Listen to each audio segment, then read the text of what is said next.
हमारी जो सिविलाइजेशन है वो पिछले लाखों साल की सिविलाइजेशन की सबसे समृद्ध सिविलाइजेशन के तौर पे मानी जाती है कि जितना उपभोग, जितना उत्पादन और उपभोग हम कर रहे हैं वो पिछले 100 साल में किया है, उससे आज तक जितनी सारी सिविलाइजेशन ने किया है उससे कहीं अधिक है। और ये करने के लिए हम अपनी पीठ थपथपा रहे हैं कि हम टेक्निकली, साइंटिफिकली, सोशियोलॉजिकली, डेमोक्रेटिकली, इंटेलिजेंटली सबसे एडवांस सिविलाइजेशन है। तथ्य सुधीर ने आपके सामने रख दिया है कि हम आईसीयू में बैठ के आने वाली जनरेशन के का स्टॉक खा के डकार मार रहे हैं और इंतज़ार कर रहे हैं कि शायद सूक्ष्म का कोई नियम, प्रकृति का कोई नियम हमको बचा लेगा।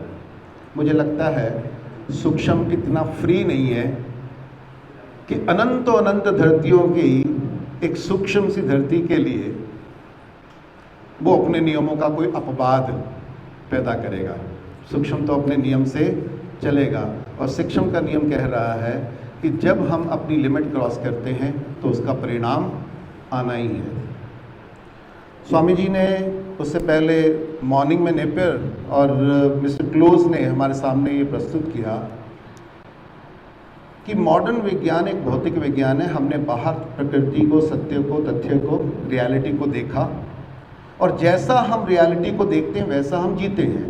हमने अपने आप को आइडेंटिफाई किया एटम्स के साथ, प्रोटॉन्स के साथ, केमिकल के साथ, बायोलॉजी के साथ, यानी फिजिकल रियलिटी के साथ। और फिजिकल रियलिटी हमें बाहर अनंतों अनंत दिखी और हमको लगा कि हम प्रकृति का जितना चाहे उतना शोषण मन चाहे तरीके तक अनंत काल तक करते रह सकते हैं और प्रकृति को जैसे चाहे हम अपना इस्तेमाल कर सकते हैं। और परिणाम हम ओवरशूट 75% ऑलरेडी कर चुके हैं। सर ने और स्वामी जी ने बहुत बीच में अपने सवाल के माध्यम से ये कहा कि जिस चेतना को हम ढूंढने की कोशिश कर रहे हैं, मॉडर्न साइंटिस्ट अब ढूंढने की कोशिश कर रहे हैं, वो हम हजारों साल पहले सोच के ढूंढ के समझ के और अपनी कल्चर और अपने 16 संस्कार में स्थापित करके बैठे हैं। अब हम उसको मैथमेटिकली प्रूव करने की कोशिश कर रहे हैं। It is definitely step forward जिसको वेलकम करना चाहिए, क्योंकि हम ज़्यादा से ज़्यादा क्वांटिफाई डिसीजन मेकिंग में जा रहे हैं तो इट विल हेल्प अस। पर मैथमेटिक्स की सीमाएं हैं। मैथमेटिक्स केवल और केवल क्वांटिटी की मेजरमेंट में जा सकता है। सब्जेक्टिविटी उसके पर डोमेन से बाहर जाती रहती है और कॉन्शियसनेस एक है। तो मैं जब अपने देखता हूँ कि हमारी जो लाखों साल की जर्नी है कि अरबों अरब साल में धरती एक फिजिकल रियलिटी की तरह रही, फिर धीरे धीरे यहाँ थोड़े केमिकल्स डेवलप हुए, वो केमिकल कॉम्प्लेक्स होकर एक बायोलॉजिकल रियलिटी में कन्वर्ट हुए, फिर बायोलॉजिकल और इन्वायरमेंट के इंटरेक्शन से फ्लोरा फ्यूना डेवलप हुआ और फ्लोरा फ्यूना थोड़ा थोड़ा डेवलप होते हुए पहले रेप्टाइल्स में डेवलप हुआ, रेप्टाइल धीरे धीरे डेवलप होते हुए फाइनली मैमल्स आए और मैमल्स के टॉप ऑफ द हिल पे ह्यूमन बीइंग आया। किस लिए? इस धरती की अनंत क्षमताओं को, अनंत गहराइयों को, अनंत रहस्यों को, अनंत वैभव को जानने के लिए, समझने के लिए, जीने के लिए और इस वैभव को आगे, धारा को आगे ले जाने के लिए। पर हुआ क्या? मानव के अलावा इस धरती का प्रत्येक प्राणी, प्रत्येक अणु, प्रत्येक परमाणु, प्रत्येक क्वार्क, प्रत्येक अमीबा, प्रत्येक वायरस, चाहे वो कोरोना वायरस ही क्यों ना हो, वो अपने आप में संतुलन में जीता है। उसके पास उस संतुलन से बाहर जाने का कोई व्यवस्था नहीं है। एकमात्र ह्यूमन बीइंग है जो प्रकृति के द्वारा निर्धारित नियमों को समझ सकता है, उन नियमों को अपने लिए और या दूसरे के फायदे के लिए इस्तेमाल कर सकता है। और हमने इन नियमों को जानने की, समझने की कोशिश की है, परंतु तथ्य ये है कि अधूरा जानेंगे तो अधूरा जिएंगे। और हमारा आज का जो तथ्य है, समरी ये है कि हमने प्रकृति को, स्वयं को, जीवन को, लक्ष्य को, अस्तित्व को अधूरा जाना है और हमने अधूरा जिया है, जिसका फल परिणाम है कि फिजिकली हम सबसे ज्यादा एफिलेंट है, समृद्ध है, परंतु हमारी समृद्धि सिविलाइजेशनल हिस्ट्री में कुछ क्षणों का स्पार्क की तरह खत्म होने के कगार पे आ गई है। पर ये हम केवल ह्यूमन बीइंग की स्पीसीज नहीं है, हम ऐसे घटोत्कच हैं कि हम तो गिरेंगे सनम, पूरी धरती को लेके डूबेंगे। ये हमारी आज की रियलिटी है। इस रियलिटी में, क्योंकि मैं एक सोशल साइंटिस्ट हूँ, तो इसके कारणों को समझने की कोशिश करता हूँ। पिछले 2 दिन से हमने साइंटिफिक डाटास को अच्छी तरीके से समझा है, चाहे बायोडिग्रेडेशन की बात हो, चाहे सोल एरोशन की बात हो, चाहे ग्लेशियर के पिघलने की बात हो, चाहे फूड क्राइसिस हो, सर ने कभी डिटेल में बात की, चाहे सस्टेनेबल डेवलपमेंट गोल्स की बात हो। ये सारी की सारी कवायदों को हमने पीसीस में देखा है। और जैसे सुधीर ने कहा कि टेक्नोक्रेट, ब्यूरोक्रेट एंड साइंटिस्ट, अध्यात्म के लोग और जो हमारे डिसीजन मेकर हैं, ये इन तथ्यों को फ्रैक्शन में जानते हैं और उनकी जो डिसीजन मेकिंग और प्लानिंग है वो और ज़्यादा फ्रैक्शन में होती है, उसकी अल्प होती है। जैसे राजीव गांधी कहा जाते थे कि जितने साधन हम समाज को देते हैं उसका 5% समाज तक पहुंचता है, बाकी तो ये लोग खा जाते हैं। ये रियलिटी है कि हमने जो कर सकते थे उसका 5% भी नहीं किया है, ना समझा है, ना किया है। अब जो स्थिति ऐसी आ गई है, सुधीर जिस बात को थोड़ा कहते कहते बीच में रुक गया, वो बात ये थी कि नेचुरल क्राइसिस से पहले सोशल क्राइसिस आएगा। और पिछले 2 साल से 3 साल से हम उस सोशल क्राइसिस के हार्ट में बैठे हैं। हमारा सोशल क्राइसिस का पैरामीटर ये है कि इस धरती के ऊपर इनफ प्रोडक्शन है, इतना प्रोडक्शन है कि जितना हमें भोजन की ज़रूरत है उससे 1.5 गुना हम उत्पादन कर रहे हैं। जितना रोटी, कपड़ा, मकान हमको चाहिए, यानी कपड़े चाहिए, उससे 100 गुना का उत्पादन करके बैठे हैं। जितने मकान चाहिए उससे 30% मकान ऑलरेडी कंस्ट्रक्टेड है। अगर हम सारा उत्पादन बंद कर दें तो भी हम जी सकते थे 2 साल। हमारी सारी की सारी फैक्ट्रीज, हमारे सारे के सारे बाजार, हमारी सारा का सारा प्रोडक्शन, हमारे सारे स्कूल, हमारी सारी यूनिवर्सिटीज़, हमारी सारी कोर्ट, हमारी सारी पार्लियामेंट बंद थी, हम फिर भी सस्टेन कर गए। कितने साल, कितने महीने, कितने दिन, कितने दशक? क्योंकि ये जो सारी की सारी इंडस्ट्रियल मशीनरी जो हमने क्रिएट की है, ये जिन आधारों पर, जिन मान्यताओं पर, जिन सिस्टम के ऊपर हमने आधारित की है, वो सारा का सारा सिस्टम कोलैप्स के कगार पे आ गया है। ये कोलैप्स पहले होगा financial and economic. Financial economics हमारे इस पूरे के पूरे विकास के मॉडल का इंजन ड्राइव है। और फाइनेंशियल इंजन का, जैसे स्वामी जी ने कहा, ये प्रकृति क्या है कि ईश्वर की कामना से शुरू होती है, तो हमारी ग्रोथ भी हमारी कामनाओं से शुरू हुई है। और हमारी कामना है अति भोग, अति लाभ, अति वैभव,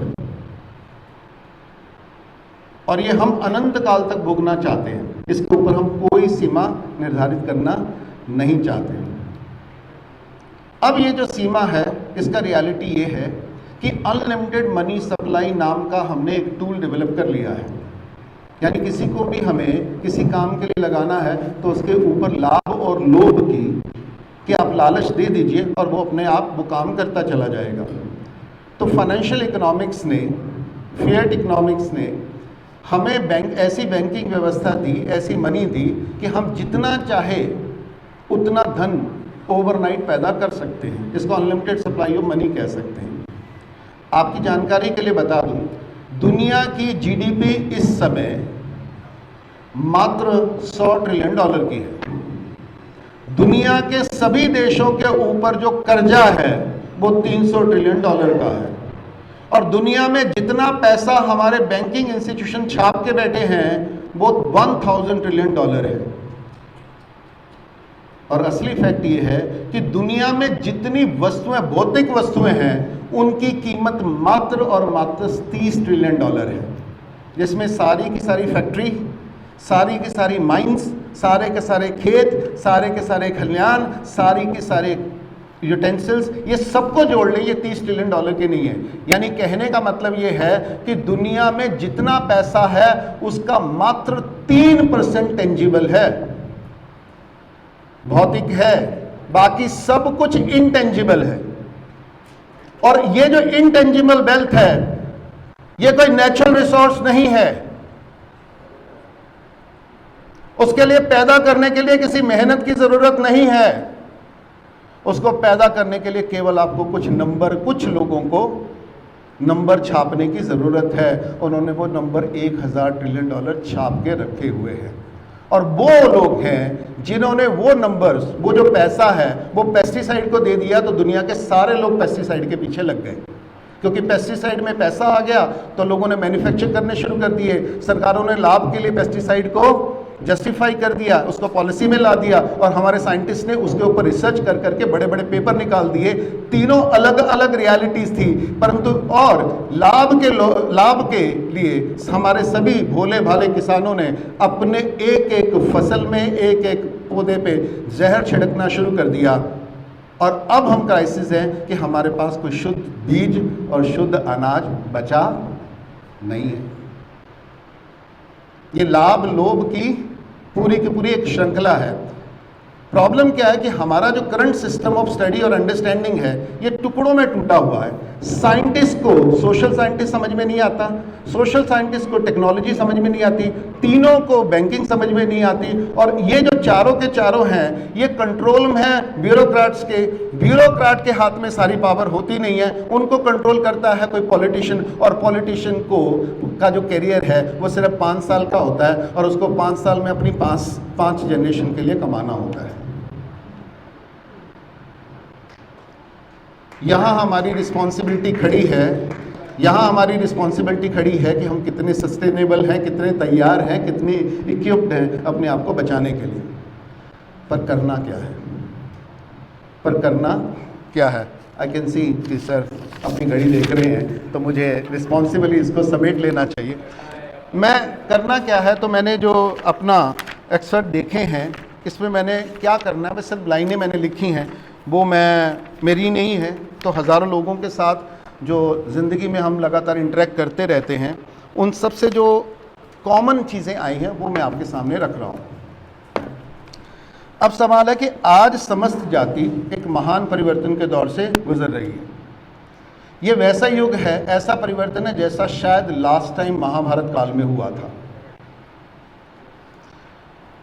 और हम सभी 800 करोड़ लोग, अनंत जीव और मानव एक साथ, हमारे पास इतनी साइंस, टेक्नोलॉजी, रिसोर्सेज और सभ्यता है, सिस्टम इन प्लेस है कि हम शायद सभी लोग एक दूसरे के साथ सुख, शांति, संतोष, आनंद के साथ, एक दूसरे के लिए समर्दन के साथ जी सकते थे। ऐसी संभावना शायद हमने मानव इतिहास में पहली बार पैदा की थी। पर ये इसको हमने इतने गलत तरीके से मैनेज किया कि अब हमारा क्राइसिस है कि जी सकते थे, पर अब हमारे साथ ये है कि जो हमारा मानव निर्मित महाविनाश के ऊपर, इसके साथ साथ हम मानव निर्मित महाविनाश के कगार पे भी खड़े हैं। इसको हमने अर्जित किया और हमने सर्जित किया है। ये जिम्मेदारी हमें आज स्वीकार करनी होगी, और इसके लिए हर व्यक्ति वो भागीदार है, क्योंकि हमारी जितने भी लोग हम यहाँ बैठे हैं, हम इस विकास के भुक्तभोगी हैं, बेनिफिशरीज हैं। जिन घरों में, जिन टेक्नोलॉजीज़ के साथ, जिन लग्जरीज के साथ जी रहे हैं, हम उसके भुक्तभोगी हैं। अभी हम उसको त्यागने के लिए तैयार नहीं हैं। तो अब हमारा अंतिम प्रश्न ये है कि अब हम अंतिम जवाबदारी और अंतिम परिणाम इसकी तरफ बढ़ रहे हैं। क्या सभी जिएंगे या चंद लोग जिएंगे? क्योंकि धरती का, जैसे कि सुधीर ने कहा कि जब क्राइसिस होगा तो 1 साल के अंदर ये धरती जब क्राइसिस आएगी, पहले सोशल क्राइसिस आएगा, फिर फाइनेंशियल क्राइसिस आएगा, फिर फूड क्राइसिस आएगा, फिर एनर्जी क्राइसिस आएगा, फिर ट्रांसपोर्टेशन क्राइसिस आएगा, फिर प्रोडक्शन क्राइसिस आएगा, और ये क्राइसिस के ऊपर क्राइसिस आता जाएगा, सारी व्यवस्थाएं टूट जाएंगी। हमें एकदम ये सारी की सारी जो सिविलाइजेशन है, जो 57% जो करीब जो पॉपुलेशन है दुनिया की शहरों में रह रखी है, ये सारे शहर अनसस्टेनेबल हो जाएंगे। ये पॉपुलेशन को कुछ ही महीनों के अंदर शहर छोड़ के भागना पड़ेगा गाँव को, और ये भूखे नंगे लोग जिनको कुछ भी कमाना नहीं आता, जो सिर्फ और सिर्फ कार्ड पे जीना जानते थे, उनके पास खाने पीने रहने के लिए कुछ नहीं होगा, और ये टूट पड़ेंगे हमारे बचे हुए नेचुरल रिसोर्सेज पे, ये उसको भी खा जाएंगे। उस स्थिति आने से पहले हमें क्या करना है? पहला तो हमें ये निर्णय करना पड़ेगा कि हमें सार्थक जीवन जीना है या निरर्थक जीवन जीना है, प्रकृति केंद्रित जीवन जीना है या मानव केंद्रित जीवन जीना है, हमें सुविधा के साथ जीना है या संतुलन के साथ जीना है। हमें आज इसका निर्णय करना है या आने वाली जनरेशन के ऊपर छोड़ देना है। और हमें ये भी निर्णय लेना है, ये मैं करूँगा, मैं नहीं करूँगा तो कौन करेगा, अभी नहीं करूँगा तो कब करूँगा। पहला, अंतिम जवाबदारी को हम परिणाम में बदलने से पहले अगर जिम्मेवारी उठा लें तो इस परिणाम को हम रोक सकते हैं। उसकी अंतिम संभावनाएं अभी हमारे पास बहुत थोड़ी हैं, पर बाकी हैं, और उसके लिए हमें बहुत बड़े कदम उठाने पड़ेंगे। पहला कि थिंक ग्लोबली एक्ट लोकली हम कहते हैं, मैं ये इसको थोड़ा और ज़्यादा परिभाषित करता हूँ, दुनिया का सोचो पर जियो गांव में, क्योंकि गांव एकमात्र सस्टेनेबल एंटिटी है इस समय, और वो भी भारतीय गांव, विदेशी गांव नहीं। दूसरा, जल, जंगल, जमीन, जानवर, ये हमारी पहली प्रायोरिटी होनी चाहिए। अगर जल, जंगल, जमीन और जानवर बच गए तो जन बच जाएगा। हर जीव के लिए आहार, विहार, सुरक्षा और संवर्धन सुनिश्चित करना, ये हमारी अकेली और ओनली नीति आयोग की पॉलिसी होनी चाहिए। बाकी सारी पॉलिसी इसके अंतर्गत आ जाएगी। इसके साथ सारे धर्म सहमत होते हैं, सारी संस्कृतियां सहमत होती हैं। मेरा परिवार, मेरा मोहल्ला, हमें रिवर्स प्लानिंग में जाना पड़ेगा। अब प्लानिंग दुनिया की नहीं होगी, प्लानिंग घर से शुरू होगी। मेरा परिवार, मेरा मोहल्ला, मेरा गांव, मेरा जिला, मेरा राज्य, मेरा देश और मेरी दुनिया, इन तीनों में से एक भी यूनिट को छोड़ा नहीं जा सकता, इसको रिकनेक्ट करना पड़ेगा। और क्योंकि हमारी इस समय क्लोज टू 40% जो पॉपुलेशन है वो सीनियर सिटीजन में जा चुकी है, 30% से ऊपर की पॉपुलेशन छोटी है। जो डेमोग्राफिक जो एडवांटेज भारत के पास है वो दुनिया के पास नहीं है। तो अब हमें उन जनरेशन की भी रिस्पॉन्सिबिलिटी लेनी पड़ेगी। तो उसके लिए कि हर बुजुर्ग की सेवा करनी होगी, क्योंकि उसके पास अनंत जनरेशन का जो ज्ञान है, जो मूल्य है, वो भी उनमें संचित है, जिनकी हमें आगे बहुत, ये अंतिम पीढ़ी है बुजुर्गों की। अगर ये चले गए तो इनका ज्ञान भी चला गया तो हमारे पास कुछ नहीं बचेगा। तो उनकी सेवा करना, उनके ज्ञान को संचित करना, ग्रहण करना, अगली जनरेशन के लिए तैयार करना हमारी जिम्मेवारी है। रोगी को इलाज, भूखे को अन्न, यही कोरोना का है अंतिम इलाज। ना सरकार, क्योंकि सरकार और व्यापार, ये दो ही व्यवस्थाएं जो हमको चला रही हैं, ये दोनों की दोनों व्यवस्थाएं इस क्राइसिस को प्रोक्रिएट तो कर सकती हैं, कभी सॉल्व नहीं कर सकती।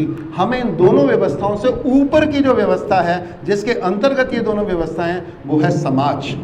अब हमें सरकार और व्यापार से आगे बढ़ के खुद को एज ए समाज पहचानना पड़ेगा और मिलजुल के काम करना पड़ेगा। और उस समाज का जो हिस्सा है, और एक एक पशु को, एक एक जीव को उस समाज का हिस्सा मानना पड़ेगा, उनके प्रति भी अपनी जिम्मेवारी पूरी करनी पड़ेगी। अब जैन समाज नहीं, हिंदू समाज नहीं, मुस्लिम समाज नहीं, भारतीय समाज नहीं, अब भारत माता की जय कहने का नहीं, धरती माता की जय कहने का समय आ गया है। उत्पादन का लक्ष्य, हमारे पास जितनी उत्पादन की क्षमता है वो किस मानव जाति में कभी नहीं थी। हमारा क्राइसिस उत्पादन का क्राइसिस नहीं है, हमारा क्राइसिस वितरण का क्राइसिस है, क्योंकि 97% जो वेल्थ है वो 1% लोगों के पास है। वो 1% नहीं है, यह झूठा नंबर है, वो केवल 22 लोगों के पास है। 87%। और जो 97% जो हमारे देश के जो लोग हैं वो केवल 5, देश के नहीं दुनिया के लोग हैं, वो केवल 5% रिसोर्सेज पे अपनी जिंदगी जी रहे हैं। इस समय हम दुनिया की सबसे अमीर नहीं, सबसे दरिद्र पॉपुलेशन है इस समय, क्योंकि इतना बड़ा इकोनॉमिक डिस्पैरिटी है जिसको हम आज भोग रहे हैं। तो इसलिए जरूरी है कि उत्पादन का लक्ष्य वितरण हो, मुनाफे से पहले उपयोगिता, पूरकता, निरंतरता और संतुलन, इन मूल्यों को हमें प्राथमिकता देनी पड़ेगी। इसके लिए जरूरी है, क्योंकि अब जो क्राइसिस है ये फैक्ट्रियां इस क्राइसिस को नहीं सॉल्व कर सकती। इन्वायरमेंट को, नेचर लॉस को रिस्टोर करने के लिए ये फैक्ट्रियां, या चाहे वो ह्यूमन फैक्ट्रियां हो चाहे वो इंडस्ट्रियल फैक्ट्रियां, वो उसमें काम नहीं कर सकती। उसके लिए मानव व्यवस्था चाहिए होगी। तो मानव व्यवस्थाएं 5 हैं जिनको हमें फिर से सोचना पड़ेगा। उसके लिए व्यापार मुक्त शिक्षा, व्यापार मुक्त स्वास्थ्य, व्यापार मुक्त न्याय व्यवस्था, व्यापार मुक्त धर्म व्यवस्था और व्यापार मुक्त संबंध। हमें संबंधों से व्यापार को अलग करना पड़ेगा। ये मानव के लिए हैं, ये धरती के लिए हैं, ये जीने के लिए हैं, ये मुनाफे के लिए, लाभ के लिए, लोभ के लिए, एम्बिशन के लिए, महत्वाकांक्षा के लिए, पावर के लिए नहीं है। अब कैसे जीना है? अब हमें शहरों से निकल के गांव की ओर बढ़ना होगा। तो हमें अपनी सिविलाइजेशन को पुनः रीडिफाइन करना पड़ेगा कि गांव की गोद में शहर होगा, क्योंकि शहर का काम गांव के सरप्लस प्रोडक्शन को सर्कुलेट करना है, उसको सदुपयोग करना है, उसका शोषण दोहन करना नहीं है। तो गांव की गोद में शहर होगा, उत्पादन का केंद्र गांव होंगे, शहर नहीं होगा। वो तो केवल वितरण का और एक्सचेंज का और सदुपयोग का केंद्र है, उससे ज्यादा उसका महत्व नहीं है। अब प्रकृति मानव में संतुलन और समाधान हेतु विज्ञान, मानव में संतुलन हेतु विवेक, मानव मुक्ति हेतु दर्शन और ज्ञान, इन तीनों जो आधार हैं मानव सभ्यता को, उन्हें फिर से हमें जोड़ना होगा। शोषण मुक्त प्रशासन, अन्याय मुक्त समाज, अभाव मुक्त परिवार और अज्ञान मुक्त व्यक्ति कहाँ से शुरू करें? ये हमारी आज की सिचुएशन है। तो आज मैं कैसे शुरू करूं? तो आज मैं ऐसे शुरू कर सकता हूं जो हम यहाँ बैठे हैं। नंबर 1 कि हमें अब अवेयर होना पड़ेगा कि we are at the close of our existence in the drama of cosmos. ये चैप्टर क्लोज हो सकता है सदा के लिए, उसकी जिम्मेवारी आज के बारे में हमें अवेयर होना पड़ेगा, सचेत होना पड़ेगा, सतर्क रहना पड़ेगा। और अब सरकार कुछ कर देगी, मार्केट कुछ कर देगी, दुनिया कुछ कर देगी, लीडर कुछ कर देंगे, उसकी बजाय हमें आपस में संवाद करना शुरू करना पड़ेगा हर लेवल पे। अपने पैसे, जिनके पास जैसा भी पैसा है, उस पैसे को, अपने पैसे को, अपनी कुशलता को, अपने साधनों को, अपनी संभावनाओं को अपने गांव में रखें और उनका इस्तेमाल करें। जोड़ के मत रखें, उनका सदुपयोग करें। सदुपयोग कहाँ करना चाहिए? सारे के सारे धन को, जो हमारा 80% धन है, अब उनको जल, जंगल, जमीन और जानवर की ओर समर्पित करना पड़ेगा। जो लॉस हमने 100 साल में किया है वो उसको रिकवर करने के लिए हमें 10 साल तक अपने सारे के सारे कंप्लीट अनकंडीशनल रिसोर्सेज को वहां डेडिकेट करना पड़ेगा।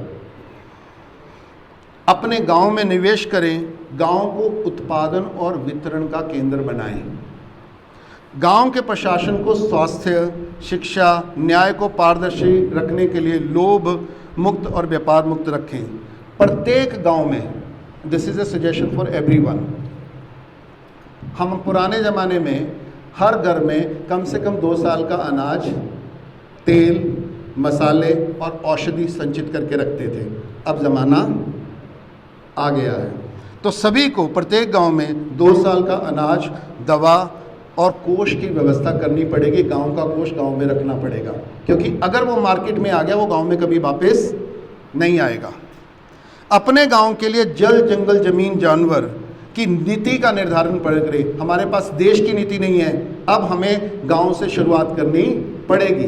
तो गाय की जो नीति है वो सरकार में, नीति आयोग में नहीं बनेगी, वो गांव में बनेगी। वो गांव से ही बन सकती है, गांव से ही पूरे समाज में चल सकती है। गांव से ही, गांव के प्रयास से गांव की समस्त संपत्ति का रक्षण, संवर्धन, पोषण और संवर्धन करना पड़ेगा। गांव के हर एक व्यक्ति को रोजगार, शिक्षा, स्वास्थ्य, न्याय, समृद्धि के समस्त अवसर अब हमें गांव में खोजने पड़ेंगे। नौकरी में नहीं, पलायन में नहीं, माइग्रेशन में नहीं, वीजा में नहीं, अब हमें खुद क्रिएट करने पड़ेंगे। एंड लास्ट, अपने गांव, अपने परिवार, सोसाइटी की समस्त जिम्मेवारी हमें खुद लेनी होगी। गांव से सरकार निर्धारित हो, सरकार से गांव निर्धारित नहीं होंगे। जल, जंगल, जमीन विष मुक्त, व्यापार मुक्त, लोभ मुक्त और कर्ज मुक्त आज ही करने का प्रण लें।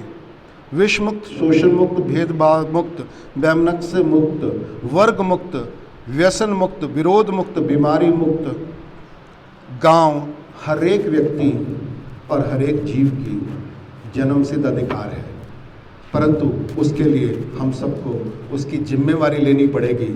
अगर नहीं ली तो परिणाम अवश्य भावी है। Thank you.